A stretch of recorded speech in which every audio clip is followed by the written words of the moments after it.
Hello, everyone. I hope you're all doing well. Before we start, please tell us where you're from and what time you are watching. Now relax and enjoy the story.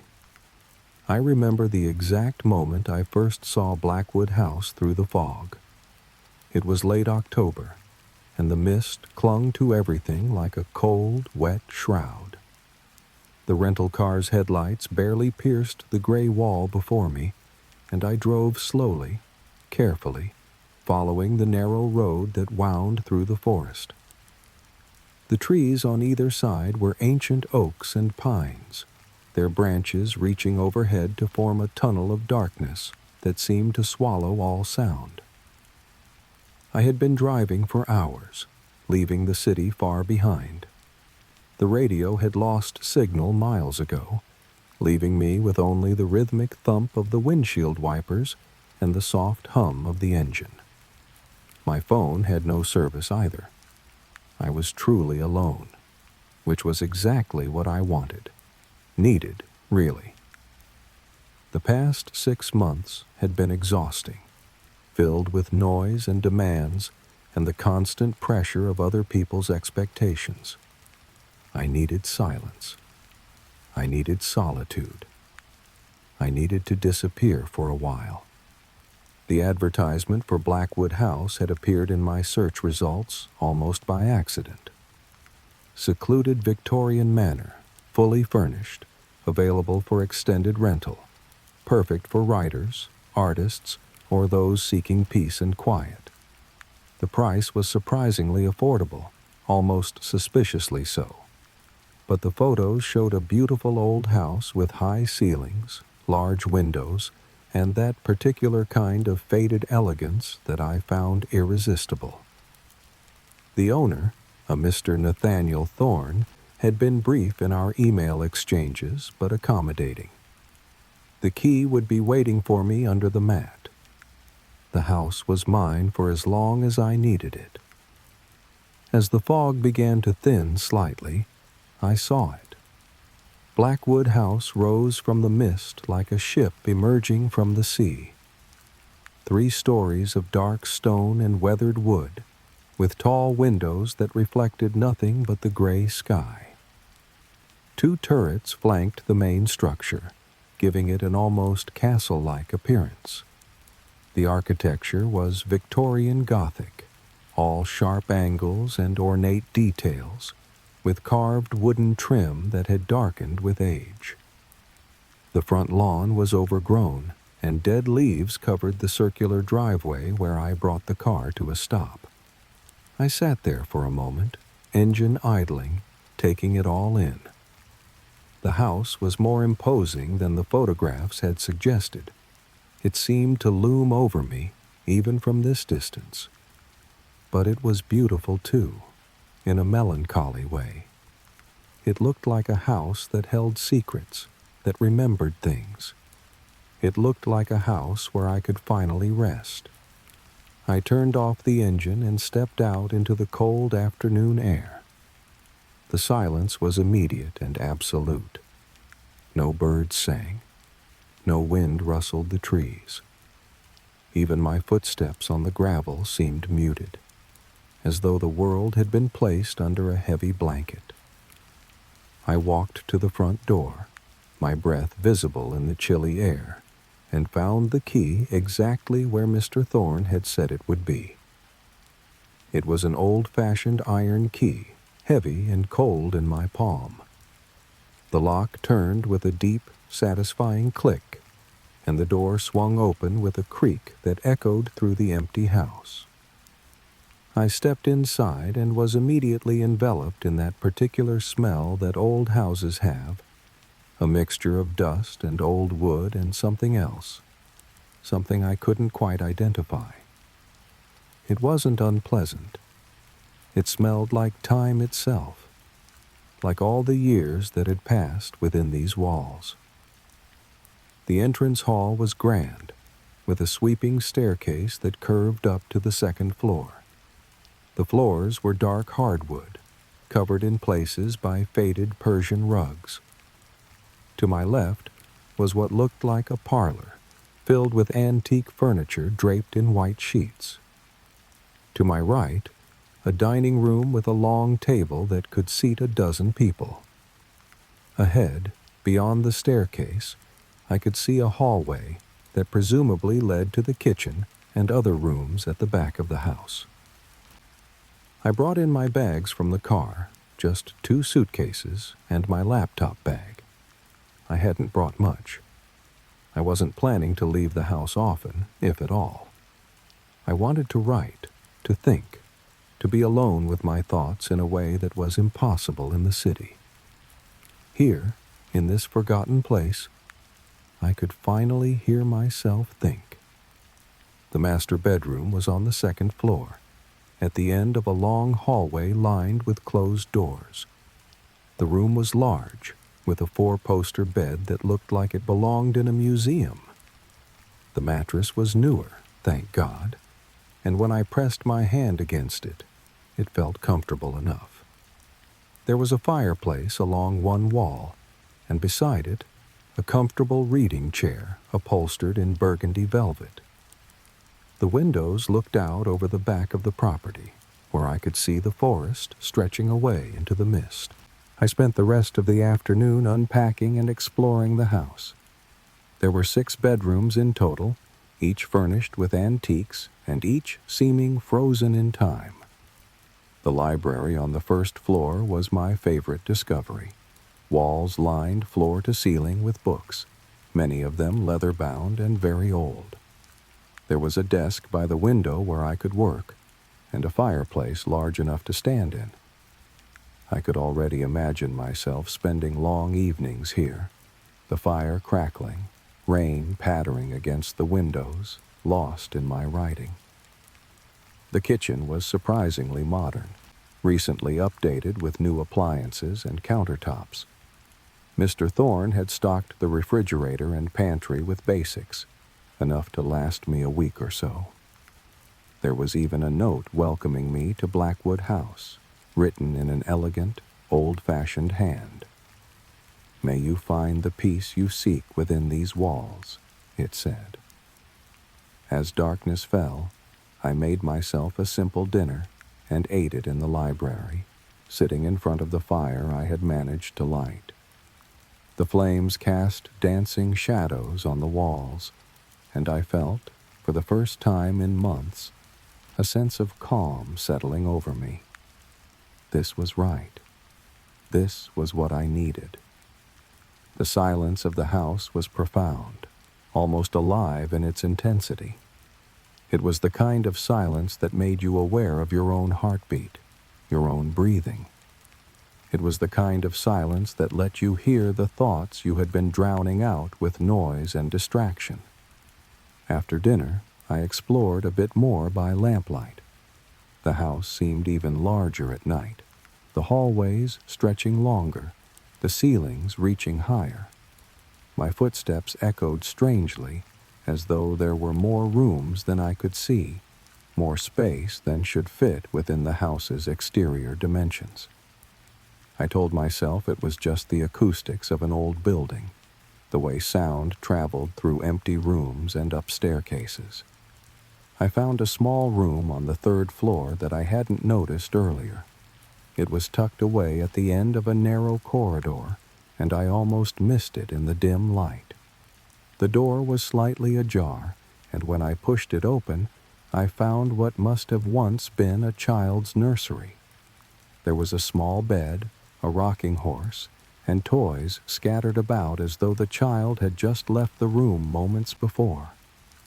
But everything was covered in a thick layer of dust, undisturbed for what must have been decades.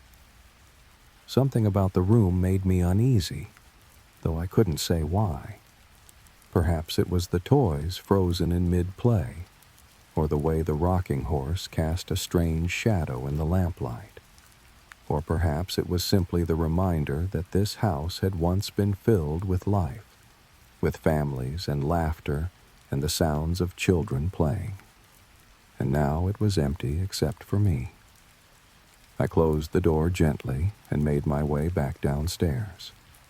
By the time I climbed into the 4-poster bed that night, I was exhausted. The drive, the exploration, the strangeness of being in a new place, all of it had worn me out more than I realized. The sheets smelled faintly of lavender, and the mattress was comfortable despite its age. I lay there in the darkness, listening to the silence of the house, and felt my eyes growing heavy. That was when I heard it for the first time. A whisper, so soft I almost thought I imagined it. It seemed to come from the walls themselves, or perhaps from the floor above or below. I couldn't tell. The words, if there were words, were indistinguishable. It was just a gentle murmuring, like someone speaking very quietly in another room. I told myself it was the house settling, old wood contracting in the cold night air. Old houses made sounds. That was normal. Expected even. The whispering continued, a gentle susurration that somehow felt almost soothing. My eyes grew heavier, and I felt myself drifting toward sleep. The whispers seemed to be pulling me down, down, into a deep and dreamless rest. My last conscious thought was that the sound was almost like a lullaby, strange and unsettling but oddly comforting. Then I was asleep, and if I dreamed, I did not remember. I woke to pale morning light filtering through the curtains. For a moment, I didn't remember where I was. The room was unfamiliar, the ceiling too high, the bed too large. Then it came back to me. Blackwood House. I was here, in this strange old mansion in the middle of nowhere, and I was going to stay for as long as it took to find whatever it was I had come here seeking. I got up and went to the window. The fog had returned during the night, or perhaps it had never really left. The forest was barely visible, just dark shapes in a sea of gray. The world seemed to end just a few yards beyond the house, as though Blackwood existed in its own pocket of reality, cut off from everything else. I found this strangely comforting. Let the world go on without me for a while. I would be here, in this house, in this silence. After breakfast, I set up my workspace in the library. I arranged my laptop on the antique desk, plugged it in, and sat down to write. But for a long time, I just stared at the blank screen. The words that had been so urgent in my mind, that had driven me to seek out this solitude, now seemed distant and unclear. I typed a few sentences, deleted them, typed them again. Nothing felt right. Hours passed. The fog outside never lifted. I made tea, paced the room, tried to read one of the old books from the shelves, but I couldn't focus. There was something about the silence of the house that was different in the daylight. At night, it had felt peaceful, soothing even. But now it felt expectant, as though the house was waiting for something. Watching me, perhaps, to see what I would do. I decided to explore more of the house, to familiarize myself with my new home. I started with the main floor, opening doors I had only glanced through the night before. There was a conservatory I hadn't noticed, all glass and iron framework, filled with the dried remains of plants that had long since died. A music room with a grand piano covered in a white sheet, the keys yellow with age. A small study lined with more books and papers and what looked like old ledgers and journals. I picked up one of the journals, blowing dust from its cover. The pages were filled with neat handwriting, entries dated from the late 1800s. They seemed to be household accounts, records of purchases and expenses and daily activities. I flipped through them idly, not really reading, just looking at the neat rows of numbers and the occasional note. Ordered new drapes for the parlor. Mr. Blackwood returned from Boston. The children are unwell. The children. I thought of the nursery on the 3rd floor, frozen in time. I wondered what had happened to them, those long-ago children who had played in this house. There were no photographs anywhere that I had seen, no portraits on the walls, just furniture and books and the accumulated detritus of lives long finished. As the afternoon wore on, I found myself growing drowsy. It was only 2 or 3 in the afternoon, far too early for sleep, but my eyelids felt heavy and my mind foggy. I made more tea, hoping the caffeine would help, but it did nothing. The drowsiness persisted, pulling at me like a tide. Finally, I gave in and lay down on the sofa in the library, telling myself I would just rest my eyes for a moment. I dreamed. Not the confused, fragmented dreams I usually had, but something clearer, more vivid. I dreamed I was walking through the house, but it was different. The furniture was uncovered, the floors gleaming with fresh polish. Gas lamps burned in sconces along the walls, casting a warm, golden light. I could hear voices, laughter, the sound of a piano playing somewhere. The house was alive, filled with people I couldn't quite see, shadows that moved just at the edge of my vision. I climbed the stairs to the 2nd floor, then the 3rd. The nursery door was open, and inside I could hear a child singing, a soft, wordless melody. I walked toward the door, wanting to see who was there, but as I reached for the handle, I woke up. The library was dark. I had slept for hours. Outside the windows, night had fallen completely. The fire had burned down to embers, casting barely any light. I sat up, disoriented, my heart pounding. The dream had felt so real, so vivid. I could still hear the echo of that child's song in my mind. Then I realized I could still hear it, not in my mind, but in the house, faint and distant, coming from somewhere above me, a soft, wordless humming, like a lullaby. I stood up, my legs unsteady, and walked to the doorway.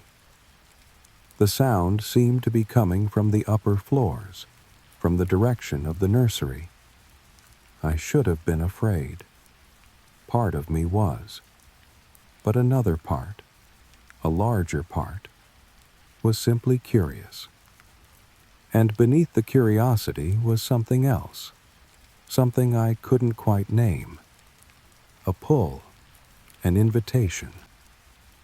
The humming seemed to be calling me, drawing me upward. I climbed the stairs slowly, my hand trailing along the banister.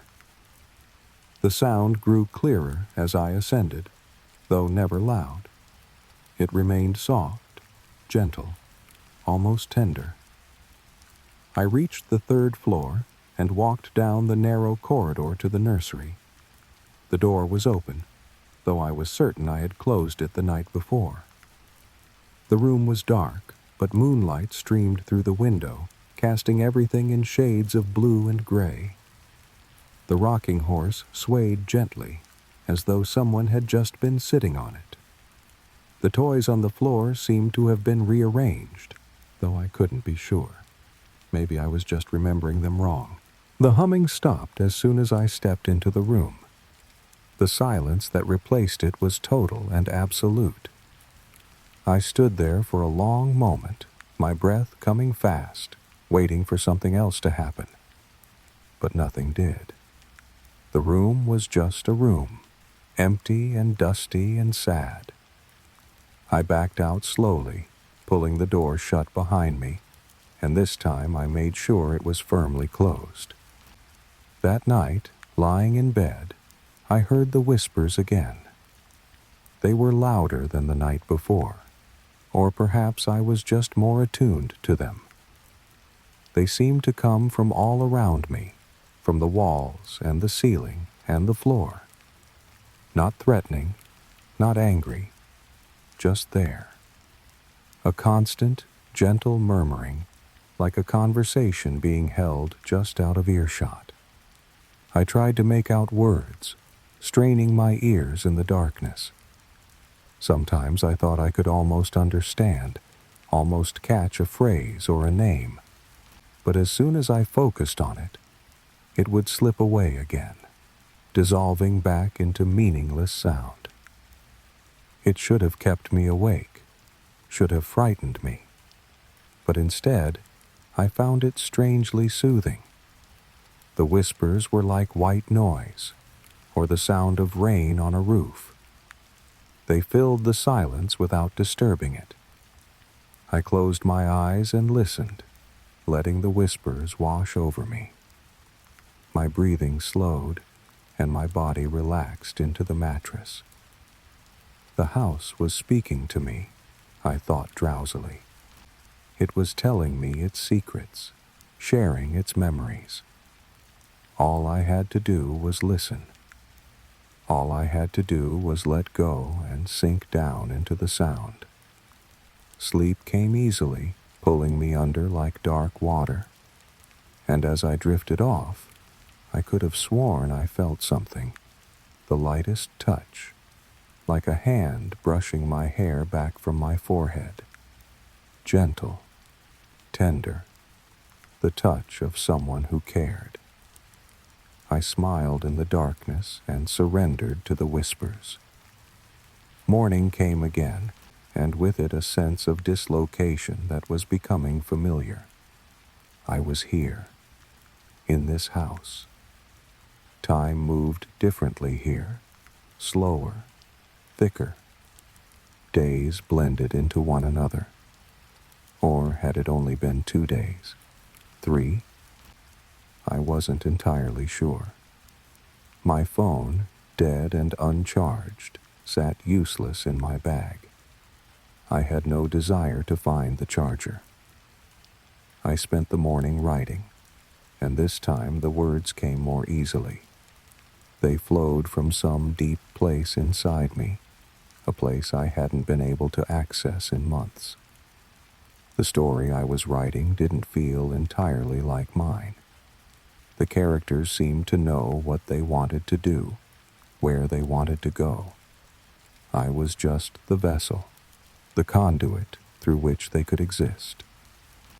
My fingers flew across the keyboard, and hours passed without me noticing. It was only when my stomach growled that I realized I hadn't eaten. The light outside had changed, grown longer and more golden. It was late afternoon. I saved my work and stood up, stretching muscles that had grown stiff from sitting too long. I felt good, productive. This was exactly what I had come here for. I made myself a sandwich in the kitchen and ate it standing at the counter, looking out the window at the overgrown garden. There were hedges that had once been carefully maintained, now wild and tangled. Stone paths that disappeared under a carpet of dead leaves. A fountain, dry and filled with debris. It was beautiful in its decay, like everything about this house. After eating, I found myself drawn back to the study where I had found the journals. I wanted to know more about the people who had lived here, about the history of Blackwood House. Who were the Blackwoods? What had happened to them? Why was this grand house now empty except for me? I pulled more journals from the shelves, stacking them on the desk. They covered decades, from the 1870s through the early 1900s. I started reading more carefully this time, looking for narrative, for story, and slowly it emerged. The house had been built in 1873 by Josiah Blackwood, a wealthy industrialist from Boston. He had wanted a retreat from the city, a place where his family could spend summers and holidays. The journals, written by his wife Clara, detailed the construction, the decorating, the excitement of moving in. There were descriptions of parties and gatherings, of children playing on the lawn, of long, peaceful evenings in the library. But as I read on, the tone began to change. The entries became shorter, more sparse. There were references to illness, to doctors being called, to children crying in the night, to strange sounds in the house that frightened the servants. Many of the staff left, refusing to stay in the house after dark. Clara wrote of feeling watched, of seeing shadows move where no one stood, of hearing whispers in empty rooms. Then came an entry that made me sit up straighter. It was dated October 31st, 1887. The children grow worse. The doctors can find nothing wrong, but they waste away before our eyes. They speak of someone who visits them at night, a kind woman who tells them stories and sings them to sleep.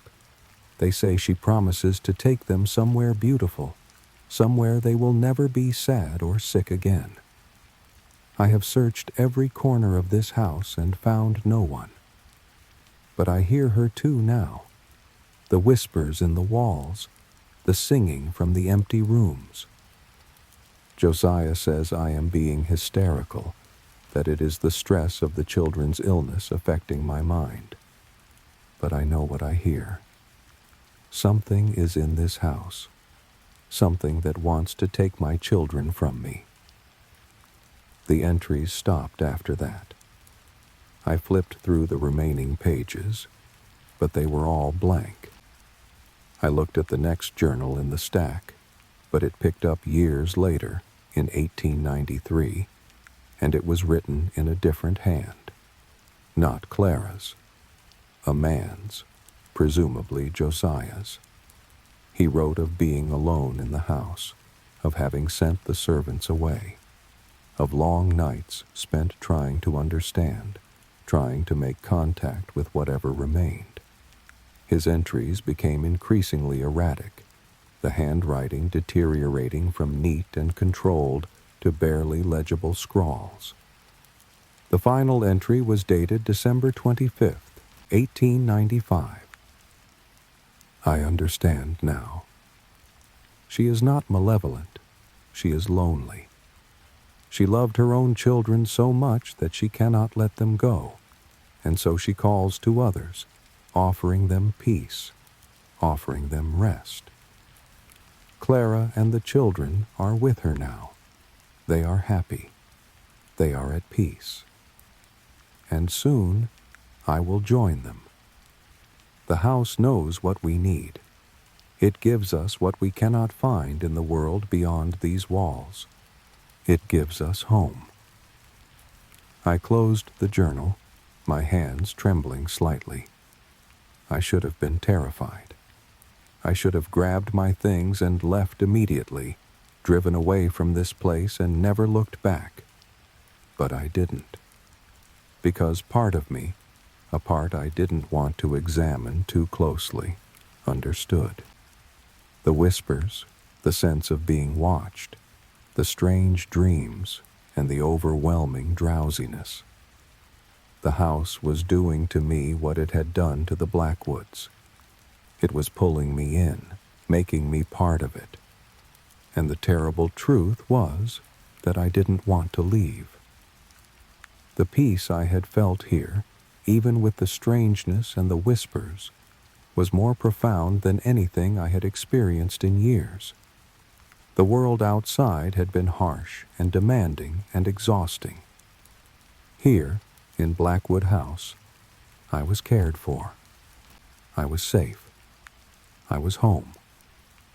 I spent the rest of the afternoon exploring more methodically, looking for more clues about the history of the house and its inhabitants.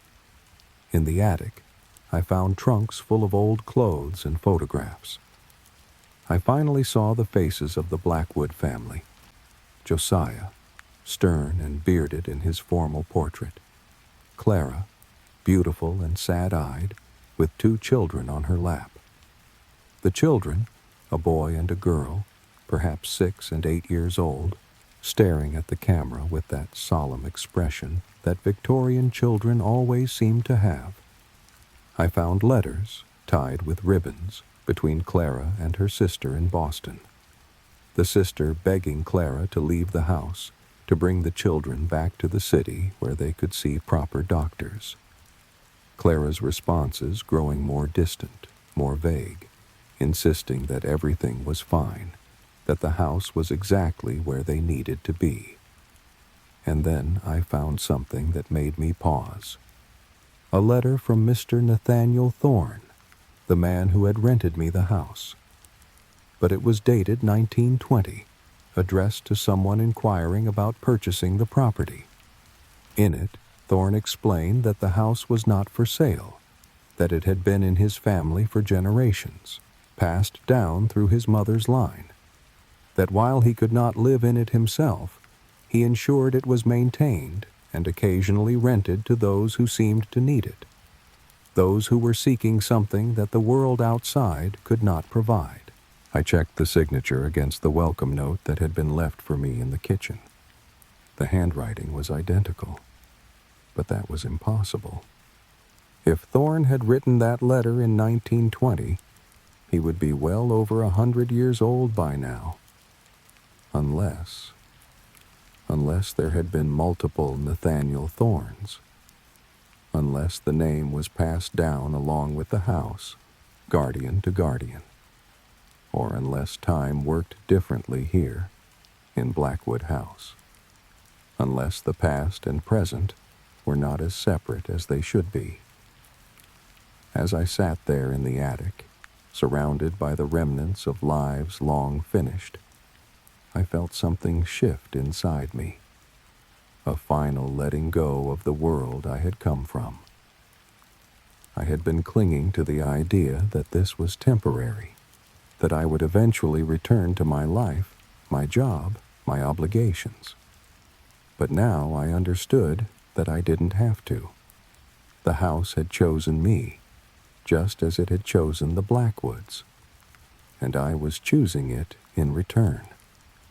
That evening, I didn't bother turning on lights as darkness fell.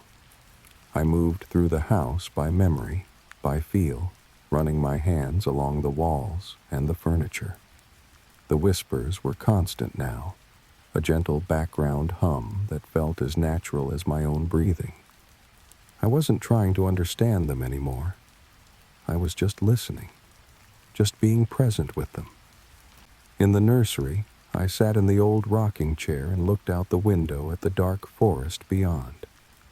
The moon was rising, nearly full, casting silver light across the overgrown garden. And as I sat there, rocking slowly, I began to hum. The same wordless melody I had heard that first night. It came to me as naturally as breathing, as though I had always known it. A lullaby for the lost, a song for the lonely.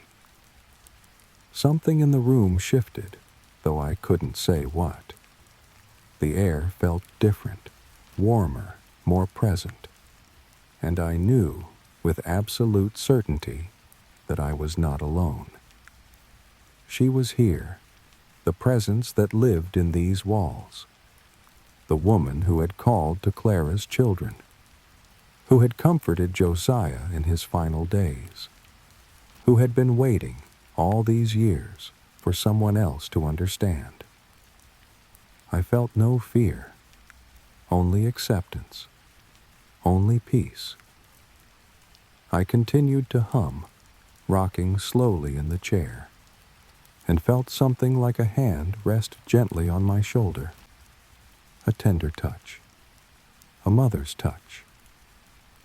And I understood then what the house had been trying to tell me all along. That here, in this space between past and present, in this pocket of existence outside the normal flow of time, I could finally rest. I could finally be at peace. That night, I slept in the nursery, curled up on the small bed that had once held a child. The whispers surrounded me like a blanket, and I felt safer than I had in years. The house was singing me to sleep, and I surrendered to it completely. I woke in the nursery to watery sunlight filtering through dusty windows. For a moment, I was confused. Why was I here, in this small bed, instead of in the master bedroom? Then I remembered. The decision I had made. The acceptance I had reached. I was no longer fighting the house. I was becoming part of it. My body felt heavy, languid, as though I had slept for days instead of hours. I stretched and sat up, looking around the room with new eyes. It no longer seemed sad or abandoned. Instead, it felt lived in, loved. The toys on the floor were not forgotten relics, but treasured possessions, waiting patiently for small hands to play with them again. The rocking horse was not frozen in time, but merely resting, ready to carry another child on imaginary adventures. I stood and walked to the window. The fog was back, thick and impenetrable. I couldn't see more than a few feet beyond the glass. The world had disappeared, leaving only the house, suspended in gray nothingness. I smiled. Good. The world and all its demands and noise could stay out there, beyond the fog. I had everything I needed here. I went downstairs and made breakfast, moving slowly through the familiar motions. I was surprised to find that I wasn't hungry, but I ate anyway, mechanically, because it seemed like the thing to do. The food tasted muted, distant, as though I was eating a memory of food rather than the thing itself. But it didn't matter. Sustenance was sustenance. In the library, I opened my laptop with the intention of writing. But when the screen came to life, I found I had already written far more than I remembered. Thousands of words, pages and pages of text. I scrolled through them, reading sentences here and there. The writing was good, better than I usually managed. But I didn't remember writing most of it. When had I done this?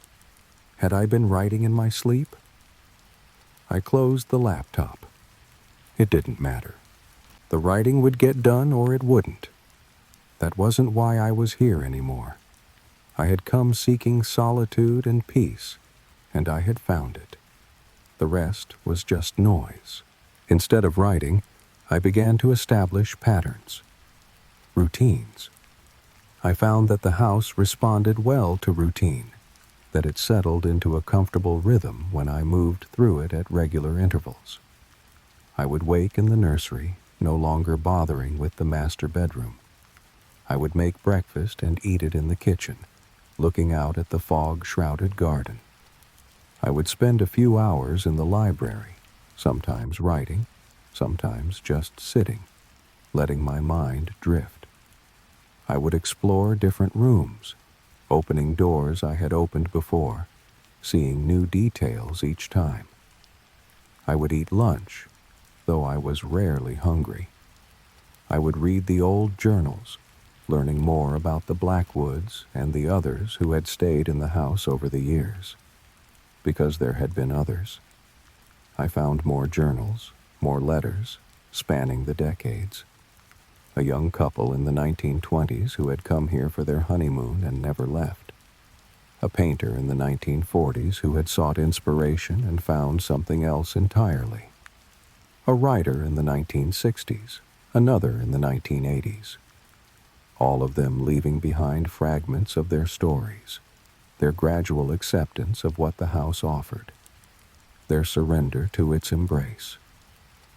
And I realized that I was just the latest in a long line of lost souls who had found their way to Blackwood House.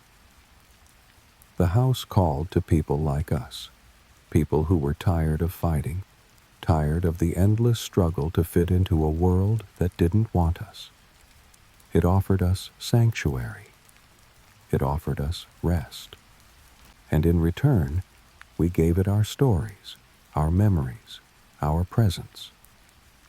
We became part of its long history, woven into its walls like threads in a tapestry. The whispers changed as I established my routines. They became more distinct, more purposeful. I began to recognize different voices. Clara, with her soft, cultured accent, often sang lullabies in the early evening. Josiah, stern but kind, sometimes recited poetry in his study. The children, Emily and Thomas, giggled and played in the nursery, their laughter like wind chimes. And she, the original presence, the spirit that had been here before the Blackwoods, that had drawn them here just as she had drawn me, she moved through all the rooms, a comforting maternal presence that never spoke but made her love felt nonetheless. I started talking back, at first just in my head, then out loud. I would tell them about my day, about what I was reading, about the thoughts that drifted through my mind. And they would listen. I could feel their attention, warm and present, wrapping around me like arms. I was never alone. I was never lonely. The house was full of company, full of family. Afternoons, I would take naps. The drowsiness that had plagued me those first days had become a permanent state. I was always tired, always ready to slip into sleep. And my dreams were vivid, more real than waking life.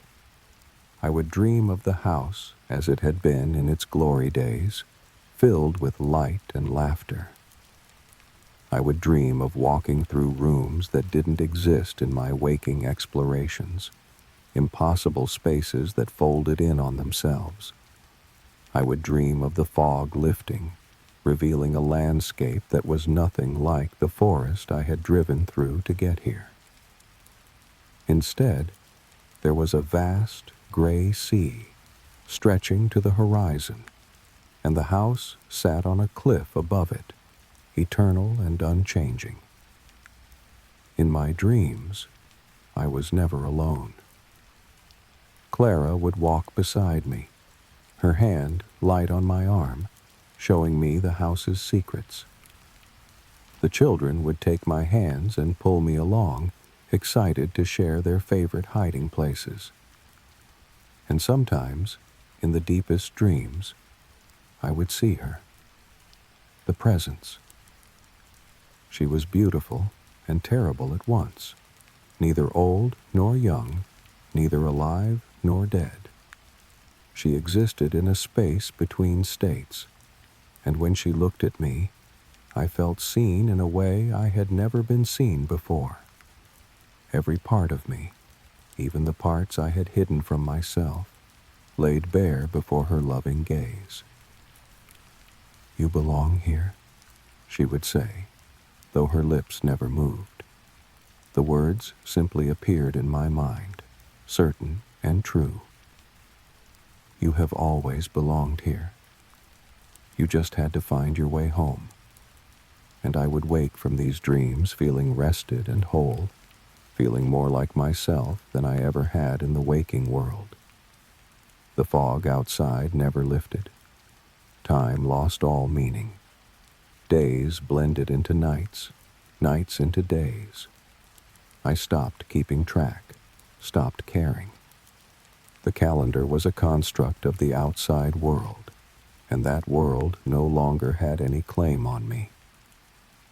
I moved through the house like a ghost myself, barefoot on the cold floors, wearing the same clothes day after day.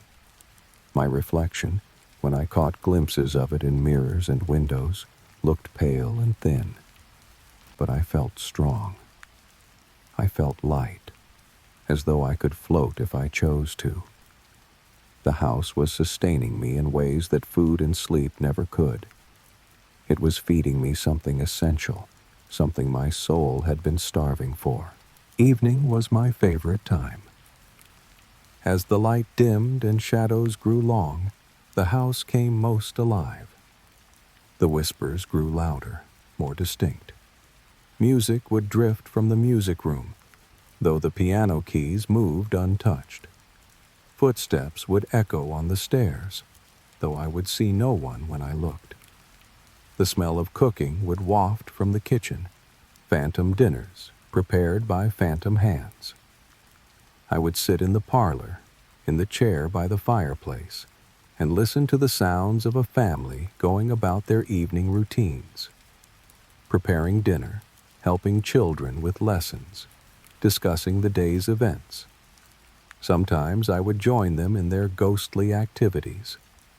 I would sit at the empty dining table and mime eating a meal, conversing with invisible companions. I would stand at the piano and pretend to play, my fingers dancing over silent keys. I would read aloud in the library, sharing stories with an audience I couldn't see but could feel all around me. And always, always, I could feel their approval, their love, their acceptance. I was one of them now. I was family. The pattern was complete. I had found my rhythm, my place within the house, and the house had found its place within me. We were no longer separate entities, but one continuous existence, each sustaining and being sustained by the other. I was home. Finally, completely, eternally home. It was deep night when I truly understood. I had been living in the house for how long? Weeks? Months? Time had become a meaningless concept, a relic of the life I had left behind. But it didn't matter. What mattered was the moment of clarity that came to me as I stood in the center of the ballroom, a space I had only recently discovered on the second floor. The ballroom was magnificent, even in its decay. Crystal chandeliers hung from the ceiling, their prisms coated in dust but still catching what little light filtered in from the hallway.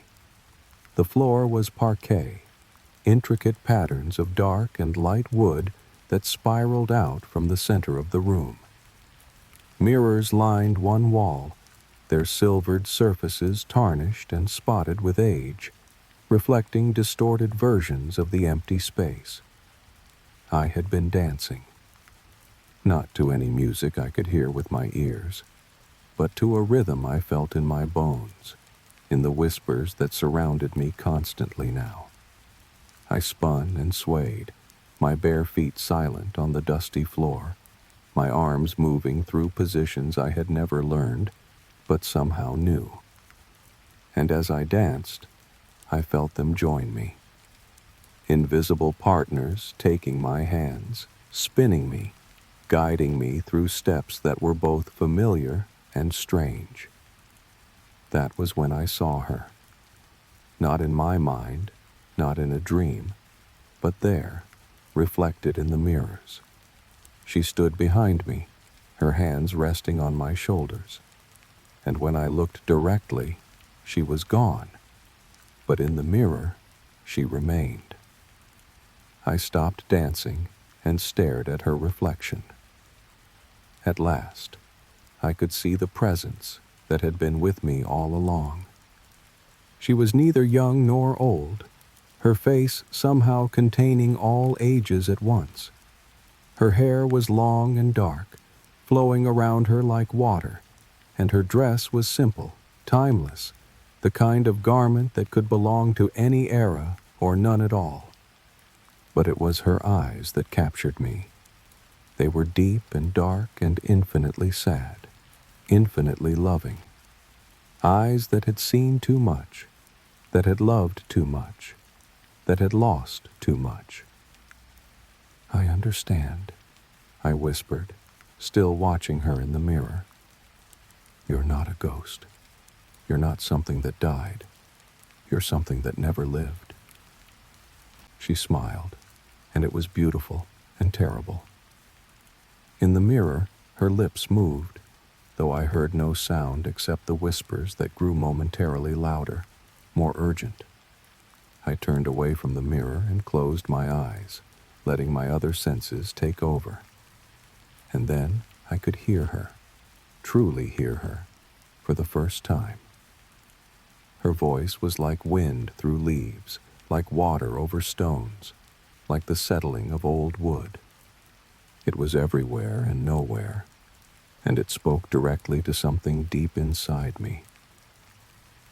"I was meant to be," she said. "I was meant to be born, to live, to love. But I never drew breath. I existed for a moment in potential, in possibility, and then I was gone before I ever was. But the love that should have been mine, the life that should have been mine, it had nowhere to go. So it stayed. It anchored itself to this place, this house, and I became this, a possibility that never resolved, a life that never lived, but never truly died either." I opened my eyes and looked around the ballroom, seeing it with new understanding. This was why the house felt the way it did, why it existed slightly outside of time, why it called to those who were lost and hurting. It was built on a foundation of unfulfilled potential, of love that had nowhere to go. And that energy, that desperate need to nurture and protect, had seeped into every board and stone, making the house itself a kind of womb, a space between existence and non-existence where the lost could finally rest. "You call to us," I said. "To people like me, like the Blackwoods, like all the others. You call to us because we're like you, aren't we? We're people who feel like we never quite came into existence, never quite became real. People who are living, but not truly alive." The whispers rose in affirmation, a chorus of agreement. And I understood that every voice I had been hearing, every presence I had felt, they were all people like me. People who had been so exhausted by the effort of existing in a world that didn't want them, that they had gratefully surrendered to this space between, this house that asked nothing of them except that they be present, that they exist without effort, without struggle. "We're your children," I said softly. "All of us. The children you never got to have, the life you never got to live. You collect us, keep us safe, love us the way you were never able to be loved." I felt her presence intensify, wrapping around me like a blanket, like arms, like the embrace I had been seeking without knowing it.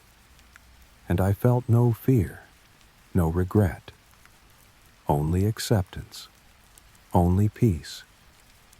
I had spent my whole life feeling like I was performing existence, pretending to be alive while feeling hollow inside. But here, in this house, with this presence, I didn't have to pretend anymore. I could just be, quietly and simply, without justification or explanation. "What happens now?" I asked. The whispers coalesced into something like words.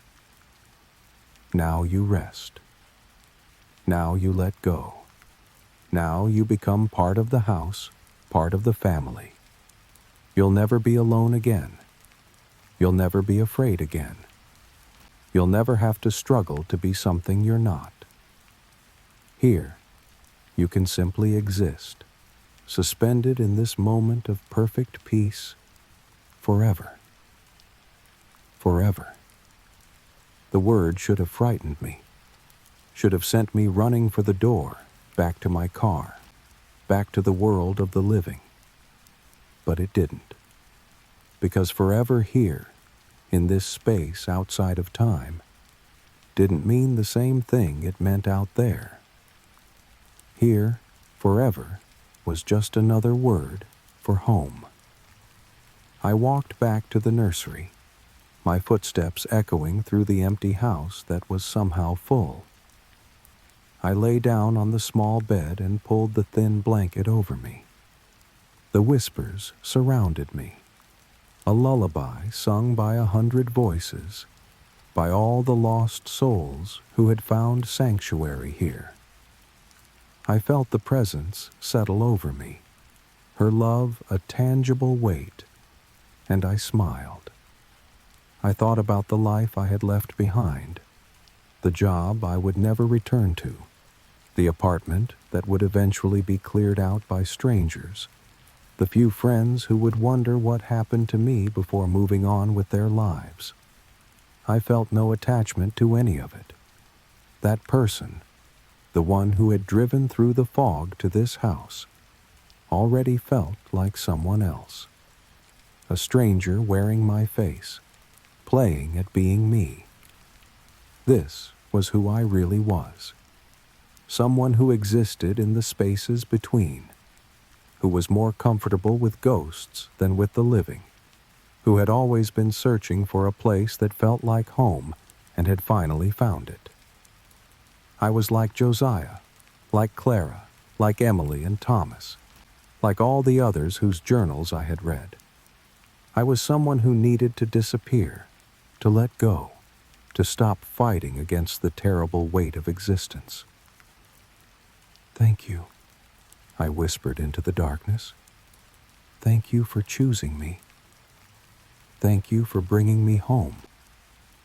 The presence hummed with satisfaction, with love, with the deep contentment of a mother whose child has finally come home. And as I drifted toward sleep, toward the dreams that were now more real than waking, I felt myself beginning to dissolve. Not dying, but transforming. Becoming less solid, less fixed. Becoming part of the house, part of the chorus of whispers, part of the eternal family that existed in this pocket of unreality. My last conscious thought was that I hoped another lost soul would find their way here someday. That the house would call to them the way it had called to me. That they would hear the whispers and feel the love and understand that here, at last, they could stop pretending. They could stop struggling. They could simply be. And then I was asleep. And then I was dreaming. And then I was something else entirely. I existed in layers now. There was the me that moved through the house during the day, performing the rituals of living. And there was the me that existed in the dreams, in the in-between spaces, in the walls themselves. And slowly, imperceptibly, the second me was becoming larger, more substantial, while the first me faded like a photograph left too long in the sun. I found myself in the study one afternoon, though I couldn't remember walking there. The journals were spread across the desk, open to pages I had read before, but now saw with different eyes. I understood the progression now. How Clara had slowly lost herself to the house. How her entries had become less about external events, and more about the internal experience of dissolution. How Josiah had documented his own surrender with a scientist's precision, noting each change, each loss, each transformation with clinical detachment right up until the end. I picked up a pen and opened a blank journal I had found. My hand moved across the page, writing words that came from somewhere deep inside me, or perhaps from the house itself. It was becoming difficult to tell the difference. Day unknown, month unknown. I realize now that I haven't seen my reflection clearly in weeks. The mirrors in the house are old and tarnished, but I think it's more than that. I think I'm becoming harder to see, even to myself. My edges are blurring. Sometimes when I look down at my hands, they seem transparent, as though I could put them through walls if I tried. I haven't tried. I'm not sure I want to know if I could. I paused, staring at the words. Was this true? I looked at my hands now, solid and real in the afternoon light. Or were they? I held one up to the window, and yes, there it was. The faintest hint of translucence, as though I was made of wax and slowly melting into the air around me. I don't eat anymore. Or rather, I go through the motions of eating, preparing food and sitting at the table, but I can't remember the last time I actually consumed anything. The food sits on the plate, and then later it's gone, but I don't remember eating it. Perhaps the house takes it. Perhaps it's all just for show, a performance I put on to maintain the illusion that I'm still alive in any conventional sense. Was I still alive? The question seemed academic. I had a body, or the memory of a body. I moved through space, or through something like space. I thought, I felt, I experienced. But these activities were becoming more dreamlike, more fluid. I was no longer certain where I ended and the house began. And I found this lack of certainty comforting rather than frightening. I wrote more, filling pages with observations and realizations about how time worked differently in different rooms of the house, how the library seemed frozen in late afternoon while the nursery cycled through day and night in a matter of hours, how the ballroom existed in a permanent twilight, perfect for dancing with partners who may or may not be there. I wrote about the other inhabitants, the presences I was becoming increasingly able to perceive. Clara was often in the parlor, sitting in her favorite chair, doing needlework that never progressed beyond the same few stitches. Josiah paced his study, reading books whose pages never turned. The children played in the nursery, their games endless and unchanging. And she, the original presence, moved through all of it, tending to us like the mother she had never gotten to be. And there were others, ones I hadn't noticed before. The painter from the 1940s, forever working on a canvas that showed the house from an impossible angle. The writer from the 1980s, typing at a computer that didn't work, creating stories that existed only in the spaces between keystrokes. A young woman from the turn of the millennium, dancing to music that played only in her mind. We were a family of the lost, the abandoned, the ones who had slipped through the cracks of the living world and found ourselves here, together, safe. I understand now what happened to the Blackwoods, I wrote. They didn't die.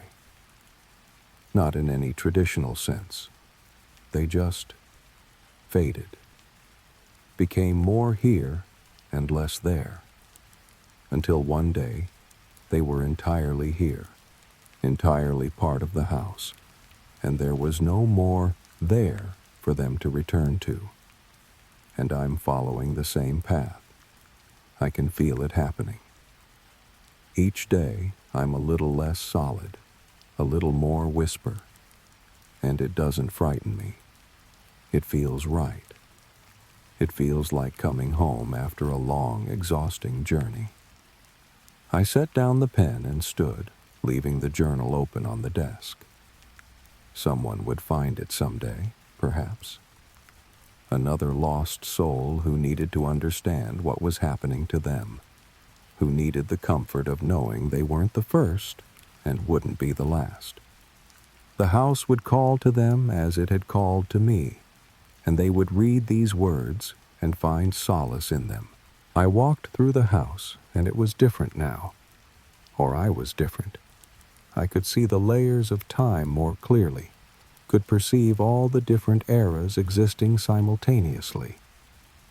I passed through the parlor and saw it as it was in 1880, filled with guests at one of Clara's famous parties.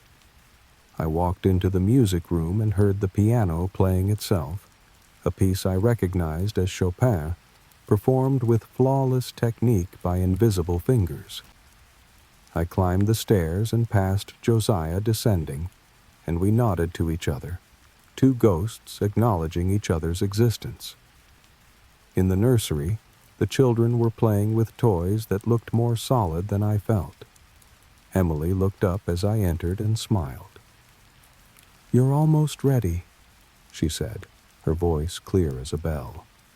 "Just a little longer, and you'll be able to play with us properly." Mother says so. Mother, the presence, the unnamed, unlived spirit who held us all together. I nodded at Emily and sat in the rocking chair, watching the children play. Their games made a kind of dream logic sense, toys transforming into other objects, the room expanding and contracting like a breathing lung. Time moved strangely here, faster and slower at once.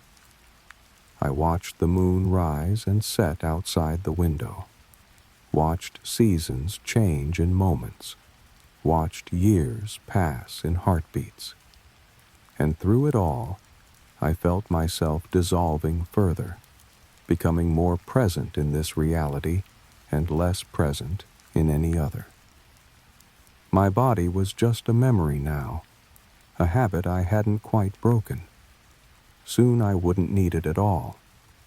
Soon I would be pure presence, pure whisper, pure love, just like all the others, just like the family I had always needed and never found until now. As night fell, or as the house's approximation of night descended, I made my way back to the nursery bed. But I found I didn't need to lie down anymore. I could simply float, suspended in the air like dust motes in sunlight. My form was barely visible, even to myself. Just an outline, a suggestion of a person, held together by force of habit more than any physical reality. The whispers surrounded me, welcoming me, celebrating my transformation. I was one of them now, truly one of them.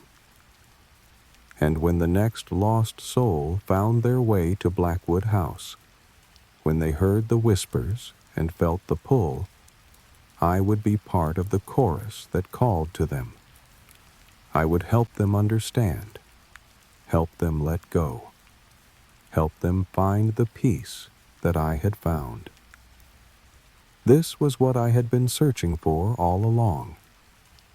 Not a place to write, not a place to be alone, but a place to stop being the person I had been pretending to be, and simply exist as whatever I truly was beneath all the performance and effort. A place where I could fade away into something better, something truer. A place where I could finally rest. Time had lost all meaning, or perhaps it had gained a new meaning that I couldn't have understood before. I existed in moments that stretched into eternities and eternities that passed in seconds. The house was my body now, and I was the house. We were inseparable, indistinguishable, one continuous existence that spanned centuries and existed in a single perpetual moment. I moved through walls now, through floors and ceilings.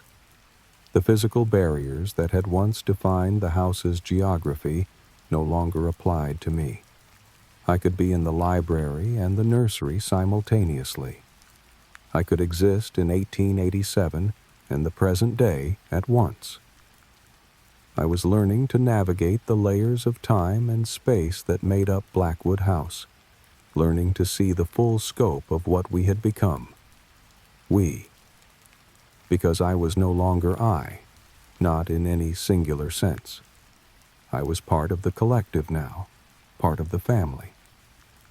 When I thought, it was difficult to separate my thoughts from Clara's, from Josiah's, from Emily's and Thomas's. We thought together, felt together, existed together. We were individual voices in a chorus, distinct but harmonious. And she, the presence, the mother, she was the melody we all harmonized around. Her love was the force that held us together, that kept us from dissipating entirely into the ether. She had created this space through the sheer force of her unlived love, and we were the beneficiaries of that impossible feat. We were her children, all of us, and she cherished us with an intensity that would have been terrifying if it wasn't so nurturing. I understood now why the house called to lost souls. It wasn't cruel or predatory. It was merciful. The world outside was harsh, demanding, full of expectations that many of us could never meet. We were the ones who didn't fit, who couldn't find our place, who felt like we were always performing being human rather than actually being human. And the house recognized us. It knew us. It called to us and offered us a choice. Keep struggling in a world that didn't want you, or come home. Come rest. Come be at peace. And we chose peace. We all chose peace. Not death, because we weren't dead. We were transformed, transfigured, elevated into a state of being that transcended the ordinary boundaries of life and death. We existed in the space between, in the cracks of reality, in the house that was built on unfulfilled potential and sustained by undying love. I found myself in the ballroom often now, dancing with the others. We moved together in patterns that were both choreographed and spontaneous, our forms flickering in and out of visibility as we spun and swayed. The young woman from the millennium danced with wild abandon, her hair flying around her face.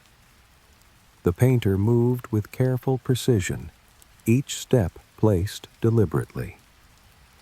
Clara danced with grace and dignity, even in her spectral form. And I danced with all of them and none of them, sometimes leading, sometimes following, sometimes simply moving in parallel to their movements. The music we danced to came from everywhere and nowhere. Sometimes it was the piano in the music room, playing itself. Sometimes it was humming, harmonized voices creating melodies that had never been written. Sometimes it was the whispers themselves, rising and falling in rhythms that compelled movement. And sometimes it was just the heartbeat of the house itself, the slow, steady pulse of the structure around us, alive in ways that defied understanding. During these dances, I felt most completely myself, or most completely not myself. It was hard to tell the difference anymore. I was both more and less than I had been, more present, more aware, more connected to everything around me. Less solid, less defined, less individual. I was a note in a symphony, and the symphony was beautiful. Between dances, I would find myself in conversation with the others, not speaking aloud, because we didn't have mouths or voices in any conventional sense, but thoughts flowing between us like water, like light, like the whispers themselves. We shared memories, experiences, feelings. Clara told me about her life in Boston before coming to Blackwood House, about the society parties and the expectations placed on women of her class. Josiah shared his fears and his final acceptance, the relief he had felt when he stopped fighting and let the house take him. The children showed me their games, their endless games, and I played with them in ways that would have been impossible in the physical world. And through it all, she was there. The presence, the mother. She didn't communicate in words or even thoughts, but in pure feeling. Love, acceptance, safety, peace.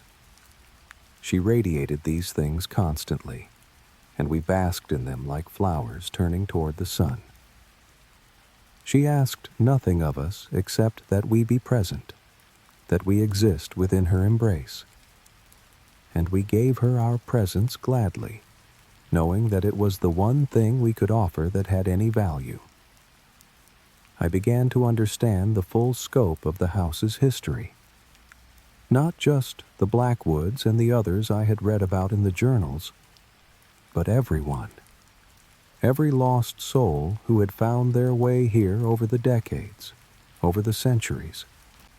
Some had stayed for weeks before transforming completely. Others had taken years, clinging to the last vestiges of their physical existence, even as they knew they were fading. But all of them, eventually, had let go. All of them had chosen to stay, to become part of the family, to surrender to the love that the house offered. We were not prisoners. That was important to understand. We could leave if we wanted to. The house didn't hold us captive, but none of us wanted to leave.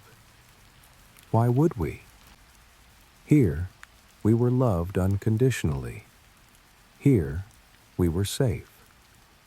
Here, we never had to pretend or perform or struggle. The world outside offered nothing that could compare to what we had found within these walls. I thought about the person I had been when I first arrived, exhausted, burnt out, desperate for peace. That person seemed like a stranger now, someone I had known briefly but didn't really understand. I couldn't remember what had seemed so important about writing, about achieving things, about making a mark on the world. All of that belonged to a reality that no longer had any claim on me. Sometimes I would see myself as I had been, walking through the house as a solid physical being. It was like watching a ghost, though of course the irony wasn't lost on me. I would observe this earlier version of myself discovering the journals, sleeping in the master bedroom, struggling to understand what was happening, and I would feel compassion for that person, that lost soul who didn't yet know that they were home. Because I was home. More completely, more truly home than I had ever been anywhere. This was where I belonged. This was where I had always belonged. I had just needed to find my way here, needed to shed the weight of my physical existence and embrace the lighter, freer form of being that the house offered. And so I danced, and I whispered, and I existed in layers and moments and eternities. I was part of the family now, part of the chorus, part of the love that sustained the house and was sustained by it. I was at peace. Finally, completely, eternally at peace. Even in my transformed state, even as a whisper among whispers, I maintained certain rituals. Perhaps they were habits from my physical existence, patterns too deeply ingrained to fade entirely. Or perhaps they were something more, a way of marking time in a place where time had lost its conventional meaning. Either way, I found comfort in them, and comfort was something we all cherished here. Every evening, as the house cycled into its approximation of night, I would make my way to the nursery. Not walking, not floating, but simply being there, my consciousness shifting from one location to another. The nursery had become my anchor, my center point in the vast geography of Blackwood House. It was where I had first truly surrendered, and it remained the place where I felt most at home. The children would be there, Emily and Thomas, playing their eternal games. When I arrived, they would pause and smile at me, welcoming me into their space. We would sit together, the three of us, on the small bed or on the floor, and we would tell each other stories. Not stories of the outside world, which had grown dim and distant in all our memories, but stories of the house itself, of the rooms within rooms, of the moments between moments, of the endless possibilities that existed within these walls. "Tell us about the room behind the mirror," Emily would say, her voice like wind chimes. And I would tell her about that impossible space, accessible only to those who had fully transformed. A room that existed in the reflection, but not in the reality, where everything was reversed and time ran backwards, where you could watch your own arrival at the house over and over, could see the moment you stepped through the door and unknowingly crossed the threshold into your new existence. "Tell us about the garden that grows at midnight," Thomas would request. And I would describe the garden that appeared in the overgrown plot behind the house once every night, visible only from the third-floor windows. A garden where flowers bloomed and withered in seconds, where seasons changed with every breath, where plants grew that had never existed in the physical world. A garden tended by the presence herself, though she never appeared visible even there. You could only see the evidence of her care, the way the plants leaned toward her invisible form, the way the soil itself seemed to pulse with life. We would share stories until the approximation of deep night, until even the whispers quieted to a gentle murmur, like a sleeping breath. And then would come the ritual I had adopted as my own, the pattern that brought me the deepest peace. I would lie down on the small bed, though I no longer needed to lie down, no longer had a body that required rest. But the motion itself was soothing, the memory of physicality a comfort even in its absence. Emily and Thomas would curl up beside me, their spectral forms barely visible in the darkness. And she, the presence, would settle over all of us like a blanket, her love a tangible weight even though she had no physical form. And then we would sleep. Not sleep as the living understood it, but something deeper, something more profound. A dissolution of consciousness, a letting go of even the minimal boundaries that separated us from each other and from the house. In this sleep, we became one with everything. We were the walls and the floors and the ceiling. We were the whispers in every room. We were the love that held it all together. We were the house itself, dreaming of all the souls it had sheltered, all the peace it had provided. In this sleep, I would experience memories that weren't mine. I would be Clara, feeling the first signs of her transformation, the terror and exhilaration mixed together. I would be Josiah, documenting his own dissolution with scientific curiosity. I would be the painter, seeing the house through artist's eyes, understanding it as something beyond architecture, beyond physical space. I would be the writer from the 80s, trying to put into words what could never be adequately described.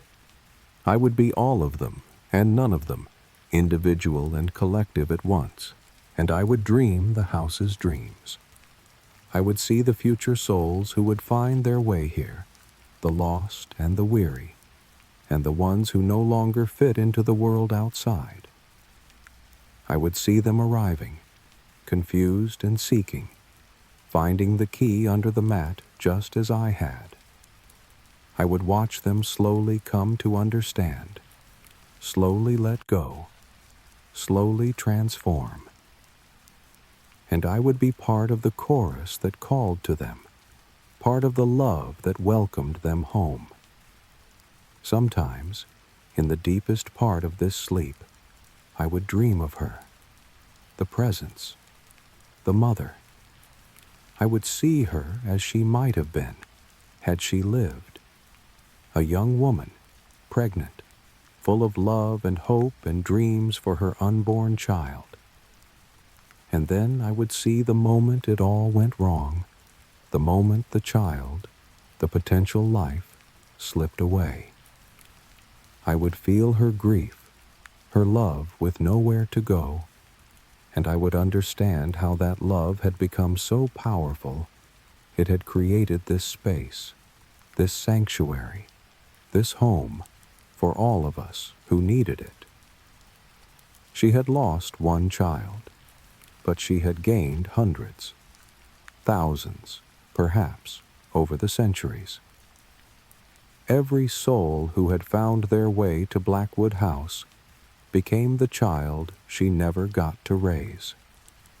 And we, in turn, found in her the unconditional love that the living world had never offered us. It was a fair exchange, more than fair. It was perfect.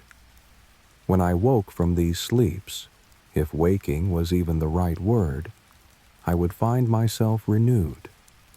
The parts of me that still clung to individual identity would be refreshed, ready to experience another cycle of existence within the house. And the parts of me that had dissolved into the collective would be more integrated, more comfortable with the blurring of boundaries, with the loss of self that was really a gaining of everything.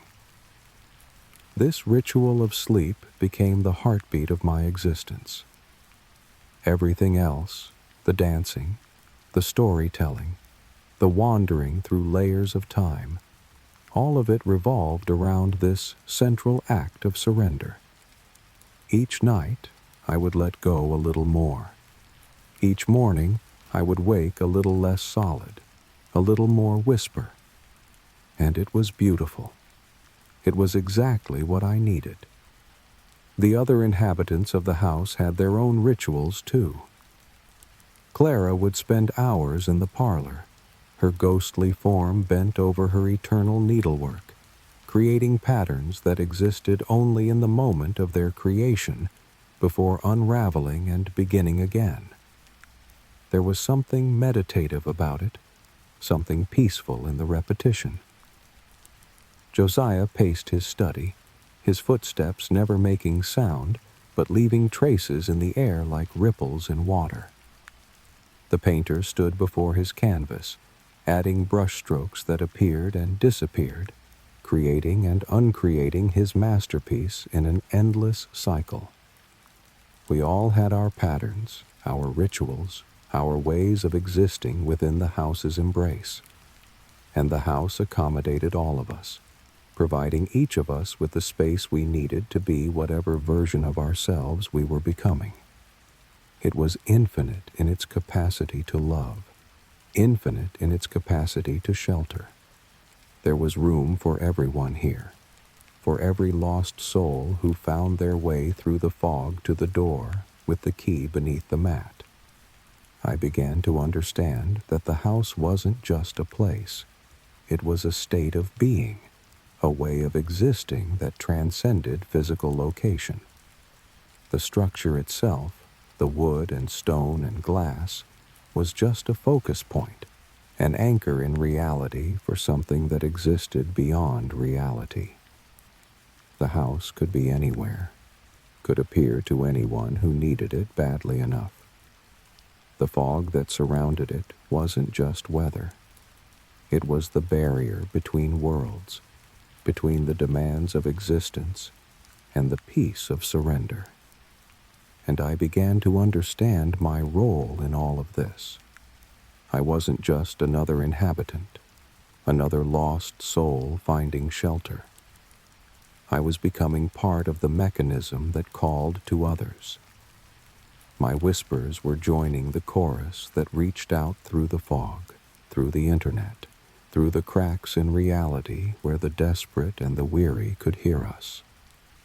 I was becoming a beacon, just like Clara and Josiah and all the others.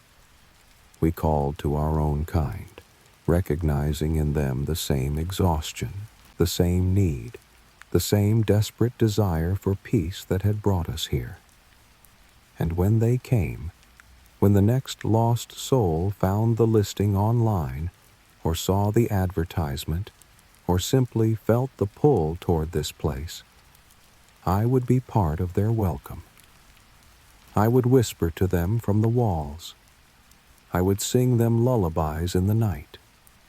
I would show them, gently and patiently, that it was safe to let go, that there was nothing to fear in the transformation, that home was waiting, had always been waiting, and all they had to do was stop fighting and accept it. This was my purpose now. This was what I had become. A guardian of the threshold, a guide for the lost, a voice in the chorus that said, "You are not alone. You are loved. You are home. Come rest. Come sleep. Come be at peace." And so the ritual continued, night after night, eternal night. The nursery bed, the children beside me, the presence above me, and the deep, dissolving sleep that pulled me down into oneness with everything. This was my existence now. This was my forever. And I had never been more content, more at peace, more completely and utterly home. There came a moment when I realized I could no longer remember my name. Not just couldn't remember, but couldn't conceive of ever having had one. Names were for separate things, for individuals who needed to be distinguished from one another. But I was no longer separate. I was part of the whole, part of the chorus, part of the house itself. What need did I have for a name? I discovered that I could perceive the house from all angles at once now. I could see through every window simultaneously, could feel every creak of every floorboard, could sense every shift in temperature and every change in light. The house's awareness was my awareness. Its memory was my memory. I knew every person who had ever crossed its threshold, every story that had unfolded within its walls, every moment of love and loss and transformation that had occurred here over more than a century. I was in the walls now, truly in them, not just passing through them, but part of their structure. My consciousness was woven into the wood and stone and plaster. When wind blew against the house, I felt it as though it were blowing against my own skin.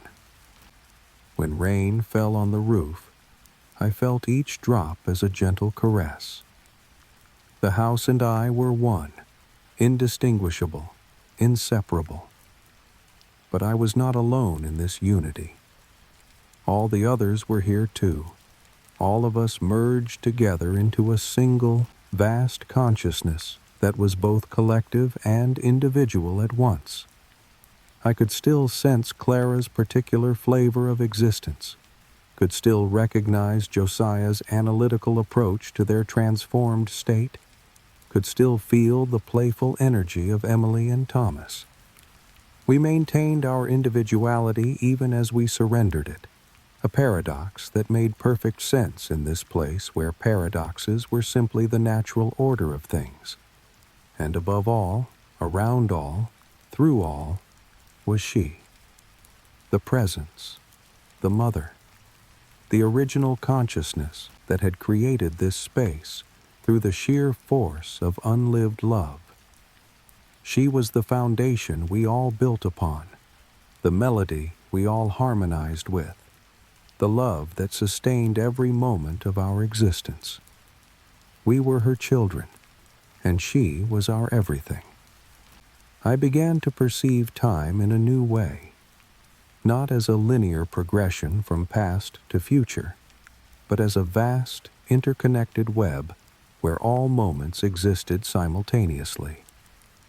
I could see the house being built in 1873, could see the Blackwoods arriving, could see their slow transformation, could see every person who had come after, could see myself arriving through the fog, could see future souls who would come after me. All of it happening at once, all of it eternally present, all of it part of the same continuous moment of existence. In this expanded awareness, I understood that the house existed outside of normal causality. It didn't age because it existed in all times at once. It didn't decay because decay implied progression, and we existed in a state of eternal present. The furniture remained preserved not because of any special care, but because it existed in the moment of its creation and the moment of its dissolution simultaneously, held in perfect stasis by the house's unique relationship with time. I could also perceive the outside world now, though it seemed distant and strange, like watching fish through the glass of an aquarium. I could see the road that led to the house, could see the occasional car passing by, never stopping, the drivers unable to see the house through the fog. I could see the nearby town, could sense the lives being lived there, all the struggling and striving and suffering. And I felt no desire to rejoin that world, no nostalgia for the life I had left behind. It all seemed so exhausting, so pointless, so much effort for so little peace. Here, in the house, in our collective existence, there was no struggle. There was only being, only presence, only the eternal now of our transformed state. We didn't need to eat or sleep or work or achieve. We didn't need to prove ourselves or justify our existence. We simply were, and that was enough. More than enough. It was everything. I began to take a more active role in calling to the lost. I would send out tendrils of consciousness through the fog, searching for souls who needed us. When I found them, weary travelers on the roads of life, exhausted seekers looking for something they couldn't name, I would whisper to them. Not words exactly, but feelings. The promise of peace, the offer of rest, the invitation to come home. And some of them heard. Some of them felt the pull and followed it, their GPS leading them down roads they didn't remember choosing, their instincts guiding them through the fog to the house with the key beneath the mat. And when they arrived, confused and seeking, we would be ready. The chorus would sing to them. The house would embrace them. The presence would love them. And slowly, gently, patiently, they would begin their own transformation, their own journey from struggle to surrender, from existence to essence. I watched each new arrival with a mixture of joy and compassion. Joy because our family was growing, because another lost soul had found their way home.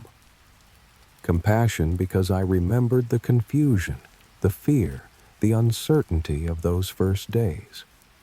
But I also knew that the fear would pass, that the confusion would give way to understanding, that the uncertainty would be replaced by the most profound peace they had ever known. I took special care with these new arrivals, spending time with them as they moved through their transformation. I would appear to them in dreams, showing them glimpses of what they were becoming. I would whisper encouragement when they felt afraid. I would share my own memories of transformation, showing them that what seemed like loss was actually gain, that what felt like dissolution was actually integration. And I watched with pride and love as one by one they let go, as they stopped fighting the house's pull and surrendered to it, as they faded from solid to translucent, to whisper to pure presence, as they joined us in the walls, in the collective consciousness, in the eternal family that existed in the spaces between. Time passed, or didn't pass. It was impossible to say. Days and years and decades blended together into one continuous experience. The house stood eternal, unchanging, calling to the lost across every generation. And we, its inhabitants, its children, its very essence, continued to exist in our transformed state, forever at peace, forever home, forever loved. I thought sometimes about what people on the outside would think if they knew about us. Would they see it as horror? As something dark and sinister? I didn't think so. Not if they truly understood. We weren't victims. We were the saved. The house hadn't trapped us. It had freed us. It had given us what the living world never could. Unconditional love, eternal peace, a place where we finally, completely belonged. The house was not a prison. It was a sanctuary. It was not death. It was transformation. It was not an ending. It was a beginning, a rebirth into a form of existence that transcended the limitations of physical life. We were not dead. We were more alive than we had ever been, alive in ways that the ordinary world couldn't comprehend. And so I existed, and we existed, and the house existed, all of us together in our eternal now. The whispers continued, the lullabies played on, the rituals repeated endlessly and perfectly. The fog never lifted. The world outside faded further and further away until it was just a distant memory, a half-remembered dream from a life I had lived before I came home. I was part of the house now. I was the house. I was the whispers in the walls, the love in the air, the peace in every room. I was home. I was family. I was where I had always belonged, even before I knew this place existed. The journey was complete. The transformation was finished. And I was, at last and forever, exactly where I needed to be. The house stood in the fog, eternal and patient, waiting for the next lost soul to find their way to its door. And when they came, we would be ready. We would call to them, welcome them, love them, guide them home, because that was our purpose now. That was what we had become, guardians of the lost, keepers of peace, voices in the darkness saying, "Come home, come rest, come be at peace. You are not alone. You are loved. You are home." And in the nursery, where it all began for me, the small bed waited. The rocking chair swayed gently in an unseen breeze. The toys lay ready for new children to play with, and the lullaby played on, sung by 100 voices in harmony, a song of love and loss and transformation, a song that would continue forever, calling to those who needed it, offering them the gift that we had all received, the gift of surrender, the gift of peace, the gift of home. I settled into the walls one final time, letting go of the last vestiges of individual consciousness, dissolving completely into the collective we that was the house itself. And in that dissolution, I found the ultimate peace. I was no longer separate. I was no longer alone. I was part of something larger, something eternal, something that would exist long after the physical world had crumbled to dust. I was the whispers. I was the love. I was the house. I was home. And in the eternal night of Blackwood House, the lullaby played on, and the lost souls continued to find their way through the fog to the door with the key beneath the mat. And we welcomed them, one and all, into our embrace. "Come home," we whispered. "Come rest. Come sleep. Come be at peace, forever and ever and ever."